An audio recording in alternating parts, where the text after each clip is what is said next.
India. I've never seen in Western people, that kind of look like a cat's eye, that kind of long. Because I see everybody in America and Europe. I've been to Europe and America. Everyone has basically the eye socket is round and it's a little elliptical. I mean the eye, it's a little, but not elongated. And then I came to India and I've seen Indian men and Indian women that actually have long eyes. Then they put on this kajal, the ladies put on kajal, it makes it even more accented. But their actual shape of their eye socket is more elliptical. It digs more into goes back, I don't know how to describe it, anatomically, since I have, studied medicine in college. Anatomically, the eye socket is, whatever. So you can imagine.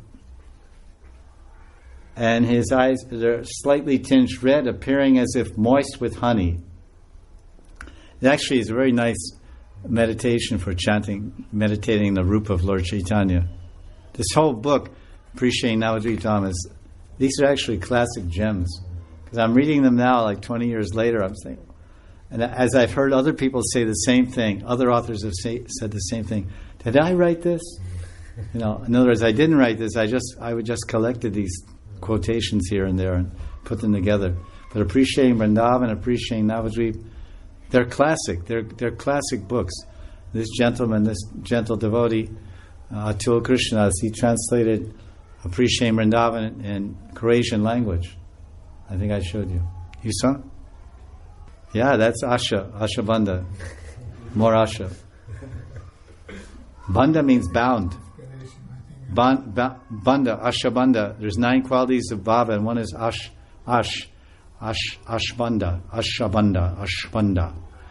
Ashabanda. Banda means bound, locked up, bound, tied by hope. I am tied by hope. I hope against hope that by doing Panchanga Bhakti and living in Vrindavan and having the blessings of Sadguru and should Guru Parivar, I will have darshan of Radha and Krishna in this life and attain Radha Krishna Prem.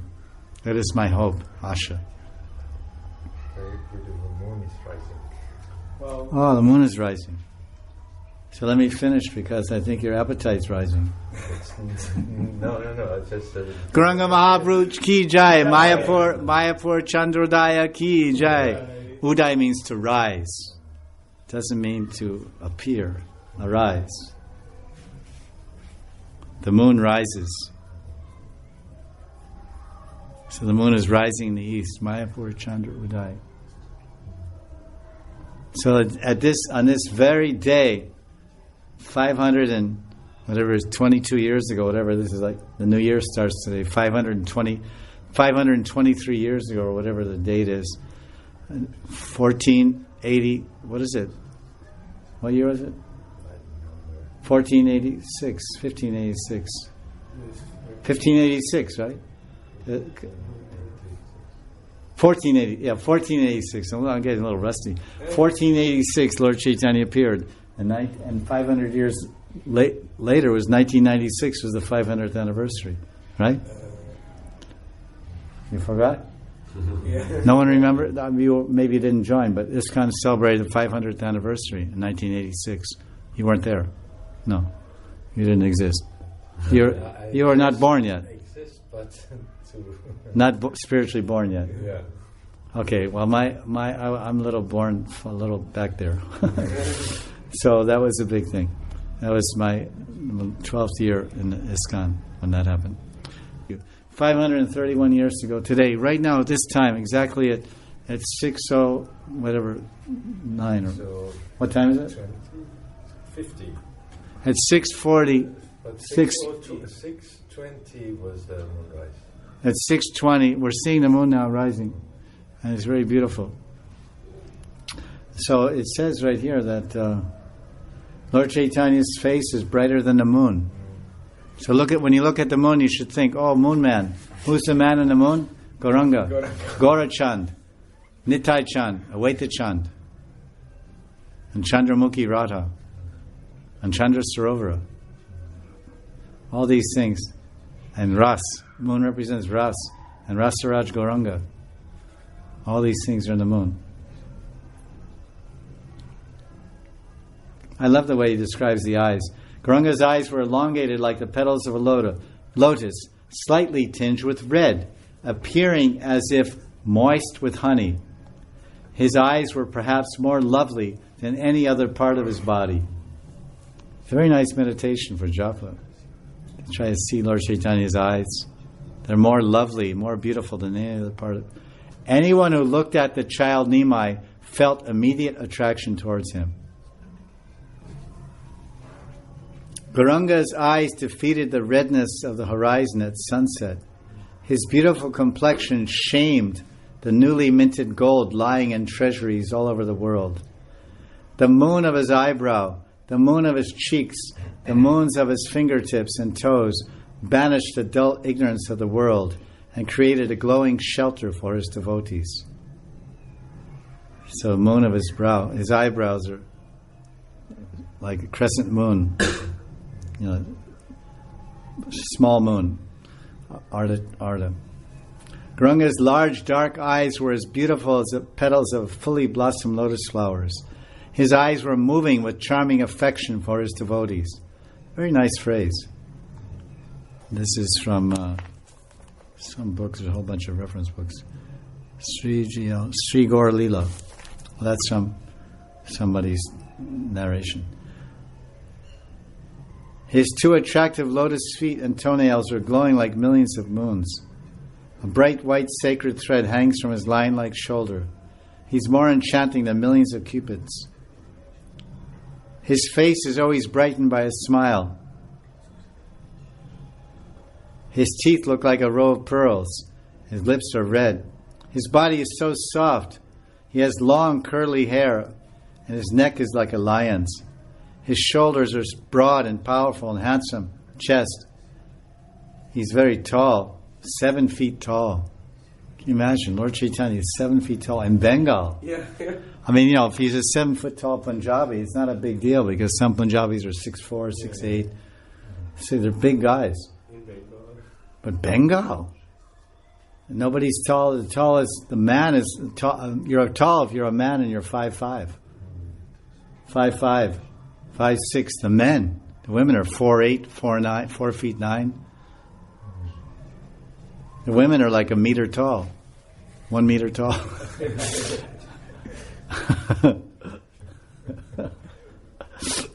1.5 meters. You understand? Russia has meters. The women are 1.5 meters tall. At most. That's a lot. And Lord Chaitanya is 2 meters plus.